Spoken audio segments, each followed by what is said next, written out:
Saludos, mis hermanos. Hoy seguiremos estudiando juntos la carta a los Hebreos y específicamente vamos a estar en el capítulo 4, a partir del verso 14 hasta el capítulo 5 y verso 10. El verso 14 comienza con una frase, por tanto. Este por tanto nos permite contextualizarnos, ya que es un resumen de lo dicho desde el capítulo 2, verso 17, donde el autor introdujo la humanidad de Jesucristo.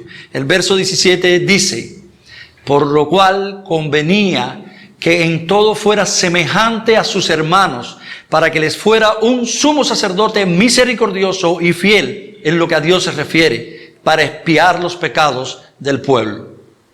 Recordemos que en Adán, representante de la raza humana, todos pecaron contra Dios.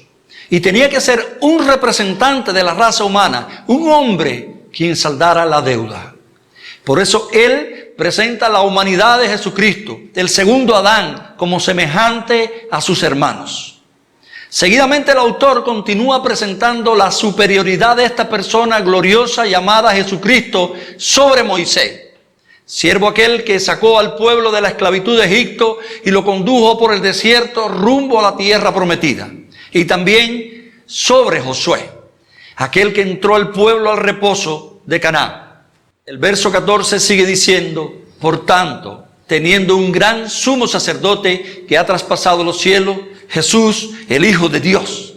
¿Qué está haciendo el autor en esta oración?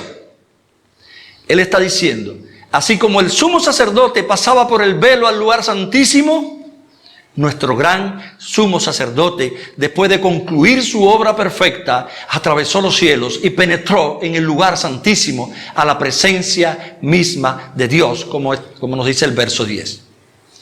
Ni Moisés ni Josué pudieron introducir al pueblo en ese reposo, pero Jesucristo, nuestro hermano mayor, no solo Él entró a ese reposo, sino que por medio de la fe en Él está llevando a su pueblo al reposo celestial. Jesús es presentado en esta porción como un sumo sacerdote superior a los que había en el antiguo pacto y su sacrificio superior a todos los sacrificios que se hicieron en el Antiguo Testamento. De tal manera que lo presenta como el último sacrificio. El hecho de que traspasó los cielos nos habla de la eficacia de la obra que Él llevó a cabo. Cuando Jesús murió, el velo que separaba el lugar santo del lugar santísimo se rasgó, abriendo el lugar santísimo y facilitando la entrada a la presencia de Dios. Eso derrumbó por completo visualmente el sistema religioso.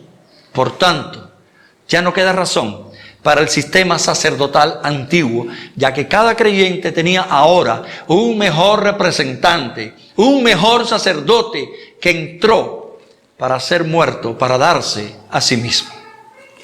Jesús fue sacerdote y sacrificio al mismo tiempo, a pesar de su perfecta santidad. Él entró al lugar santísimo para regar su propia sangre en el propiciatorio, para saciar la ira de Dios.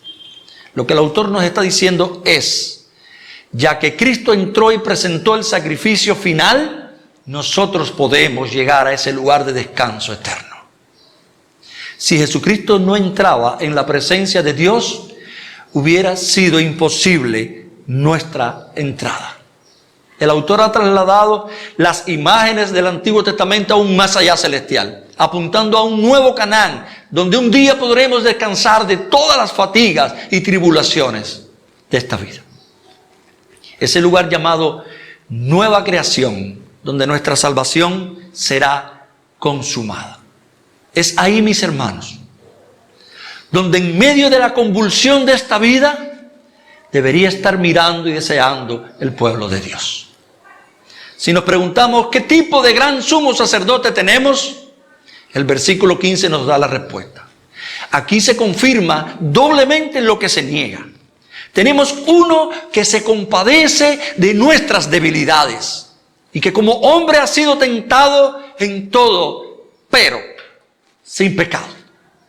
Y vale aclarar que Jesús no fue tentado con la mochila pecaminosa que nosotros tenemos, pero sí tenía una naturaleza humana tan real como la del primer Adán. Así que nuestro representante como hombre obtuvo la victoria. Y como mismo el autor escribió esto con el propósito de animar a sus lectores para que se aferraran a Cristo, debe animarnos a nosotros hoy para aferrarnos a Él, ya que Jesucristo no solo se identifica con nosotros, sino que nos brinda su ayuda y socorro. En el capítulo 5, los primeros versos del 1 al 4, el autor está desarrollando la doctrina del sacerdocio de Cristo. De manera general, habla de las características del sumo sacerdote en el antiguo pacto. Los sacerdotes eran tomados de entre los hombres, representaban a los hombres, se identificaban con el pueblo para beneficio de ellos, debían identificarse con los débiles, eran constituidos por Dios para hacer la función de presentar sacrificios y ofrendas por los pecados. Ahora, en los versos del 5 al 10, nos demuestra cómo Cristo es un sumo sacerdote plenamente calificado para representarnos delante de Dios y para hacer el sacrificio perfecto e interceder por nosotros. A ellos que estaban acostumbrados a escuchar de sacrificio tras sacrificios, el autor les presenta a un gran sumo sacerdote que solucionó este problema para siempre.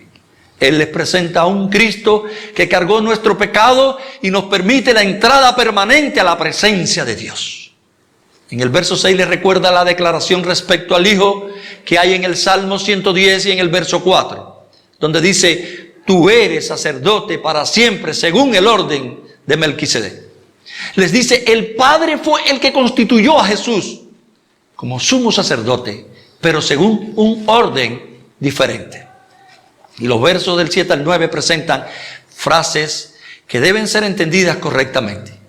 El verso 7 que dice: quien en los días de su carne, habiendo ofrecido ruegos y súplicas con gran clamor y lágrimas al que podía rescatarlo de la muerte, fue oído a causa de su sumisión. Lo que el autor les está diciendo aquí es: fue oído ya que no fue dejado en la tumba. Su cuerpo no vio corrupción, sino que resucitó. Fue librado del poder de la muerte y venció la muerte. El otro verso es el verso 8, que nos dice: y aunque era hijo, por lo que padeció, aprendió la obediencia. Vivió lo que viven los hombres. Aprendió la empatía humana. Y por eso es el perfecto sumo sacerdote, capaz de entenderte y comprenderte. Él sabe cómo consolar tu alma. El otro verso que debería ser entendido correctamente es el 9. Y dice: habiendo sido perfeccionado, vino a ser autor de eterna salvación para todos los que le obedecen.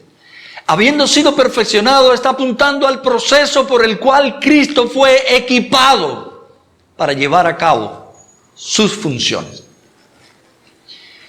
¿Cuál es nuestro deber teniendo semejante sacerdote? El Espíritu Santo, inspirando al autor, nos dice en el verso 14: retengamos nuestra profesión. Recordemos que estos hebreos estaban siendo tentados a dejar el cristianismo y volver al judaísmo. Por la fe en Cristo estaban siendo perseguidos, maltratados y hasta matados. Y el autor les dice: retengan la profesión de fe en el Señor Jesucristo. Nunca duden, ese es nuestro gran sumo sacerdote. Hermano que me escuchas, ¿es Jesucristo tu sumo sacerdote? ¿Es Jesucristo tu única esperanza? Tenemos un grandísimo privilegio por medio del sacrificio de Cristo, que nos abrió un camino nuevo y vivo para la presencia de Dios. Y es el privilegio de acercarnos a Dios. El verso 16 dice: acerquémonos pues con confianza al trono de la gracia, para que obtengamos misericordia y hallemos gracia para el oportuno socorro. Si tenemos en cuenta lo dicho por Dios por medio del profeta Jeremías en el capítulo 30 y verso 21, donde dice: ¿quién se atrevería a arriesgar su vida para llegarse a mí? Podemos decir: los que hemos confiado en el Señor Jesucristo. Ya que tenemos un gran sumo sacerdote, apreciemos el gran privilegio que nosotros tenemos de poder llegar a la presencia de Dios. ¿Cómo estamos usando ese privilegio?